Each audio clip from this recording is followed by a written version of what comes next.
Falma carefully entered the grand dining hall, while Latte nervously warned him to be cautious.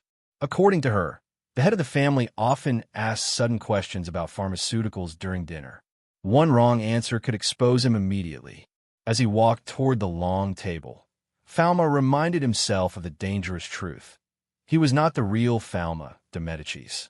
He was Yakutani Kanji, a modern pharmacist from Earth, trapped inside the body of a noble child. At the head of the table sat Bruno de Medicis, Falma's father and the imperial court doctor. His presence alone felt intimidating. Calm, observant, and highly intelligent, Bruno looked like the kind of man who could notice even the smallest inconsistency. Falma's mother, Beatrice, warmly welcomed him back, relieved that he had recovered. His little sister Blanche shyly asked whether he still hurt. Seeing the family together made Falma uneasy. They loved the real Falma deeply, yet none of them realized that person was already gone. Earlier that day, Latte had shown him the enormous family library. Falma discovered that the original Falma had memorized vast amounts of pharmaceutical knowledge. As he flipped through the books, fragments of Falma's memories surfaced naturally in his mind. He realized the body still retained traces of the original owner's knowledge. Even so, he couldn't shake the guilt. While enjoying the luxurious meal before him, he thought about the real Falma. If the original boy were still alive, this dinner would have been a celebration of his recovery. Instead, Falma felt like an intruder borrowing someone else's life. As he ate, another realization struck him. Back on Earth, he had neglected himself completely. Endless work, sleepless nights, and skipped meals had destroyed his body. Here, for the first time in years, he was actually eating peacefully with a family. Bruno eventually revealed something shocking. After Falma had been struck by lightning, his heart had stopped for nearly an hour. Yet a mysterious potion Bruno administered somehow revived him. Falma nearly panicked internally. A potion for cardiac arrest. To Bruno and the people of this world, medicine was mixed with superstition and divine rituals. Their treatments relied on astrology, holy water, prayers, charms, and strange ingredients instead of scientific methods. Falma quietly concluded that this world's medical technology was extremely primitive. Then memories of his sick younger sister from Earth resurfaced in his mind. Modern medicine had failed to save her. If this world's medicine was even worse, then countless people here must be dying from completely treatable illnesses. At that moment, a new determination formed inside him. With the pharmaceutical knowledge he carried from 21st century Earth, maybe he could actually save lives here. Bruno suddenly tested him with a question about an ointment used on Falma's burns. Falma quickly realized this was probably the surprise pharmaceutical question Latte had warned him about. Trying to blend modern logic with this world's bizarre beliefs, he explained the ointment ingredients carefully while Bruno and the family listened. The recipe sounded absurd. Holy water, bat wings, lizard eyes, moon purification rituals, but Bruno seemed satisfied with the answer. Then Bruno mentioned someone named Eleonora. The next day, Falma met her. Eleonora Bonifoy was a beautiful 16-year-old doctor and Falma's private tutor. The moment she saw him, she immediately noticed that something about him had changed. His speech, attitude, and behavior all felt different. Falma quickly lied, claiming that the lightning strike had scrambled his memories. Fortunately, Eleonora accepted the explanation. During their walk together, she began teaching him about the world's divine arts.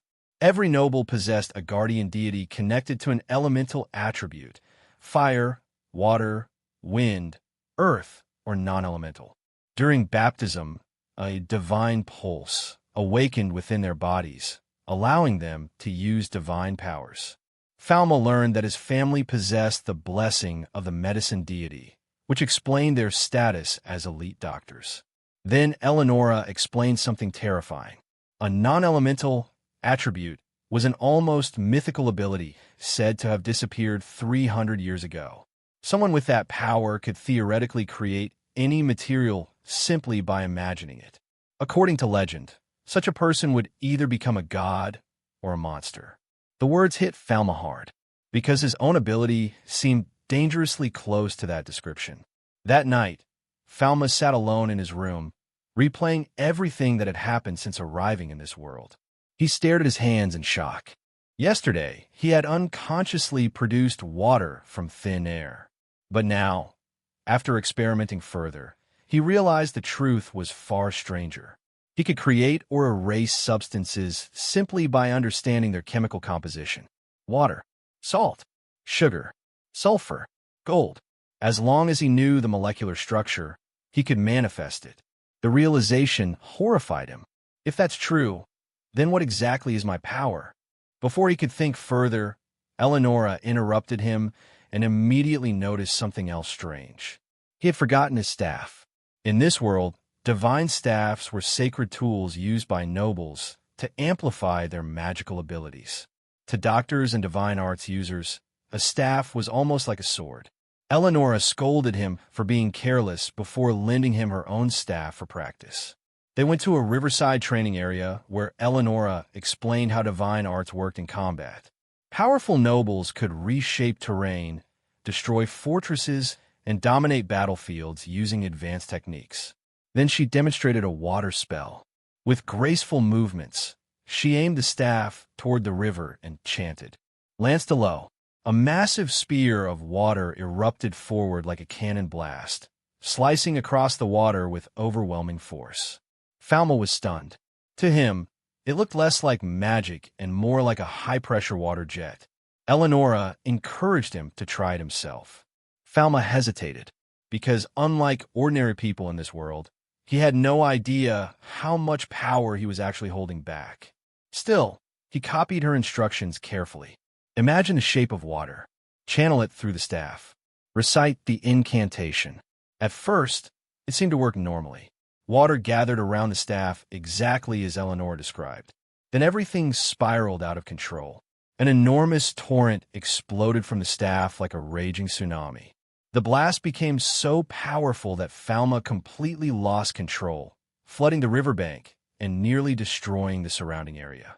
Eleonora was thrown backward in shock. Falma panicked, apologizing frantically while trying to stop the overflowing water.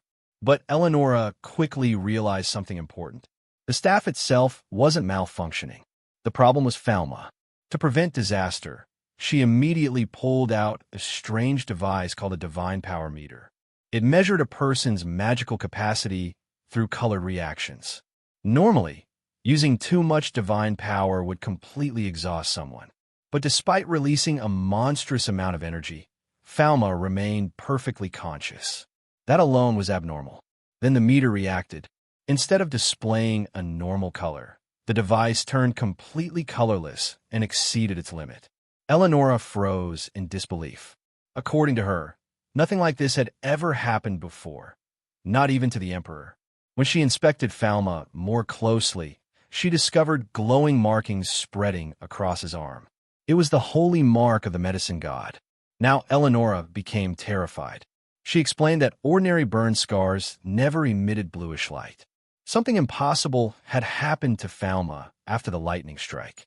Somehow, his divine attribute itself had transformed. After further examination, she reached a dangerous conclusion. Falma's attribute was no longer ordinary water magic. He possessed a non-elemental attribute of both creation and reduction types, a legendary power thought impossible. He could create water because water was merely one example of matter creation. In reality, his power extended far beyond elemental magic. Falma nervously laughed it off, but Eleonora warned him seriously. If people discovered this ability, society would erupt into chaos. To the world, non-elemental users were legends bordering on divine beings.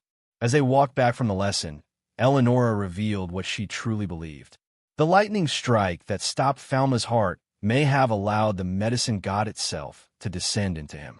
She wanted to believe he was still the same Falma she knew, but deep down she could tell he had changed completely. Falma realized something painful in that moment. Eleonora wasn't just curious. She was afraid. A person with too much power in this world was no longer seen as human. They were treated like someone possessed by the gods themselves. Wanting to ease the tension, Falma demonstrated a small trick from earth science. He taught Eleonora how making a tiny hole with her fingers could improve long-distance vision like a pinhole camera. Eleonora excitedly tried it and was amazed when her eyesight sharpened instantly. But while watching her, Falma suddenly noticed something terrifying. The bluish glow around her injured ankle disappeared from his vision.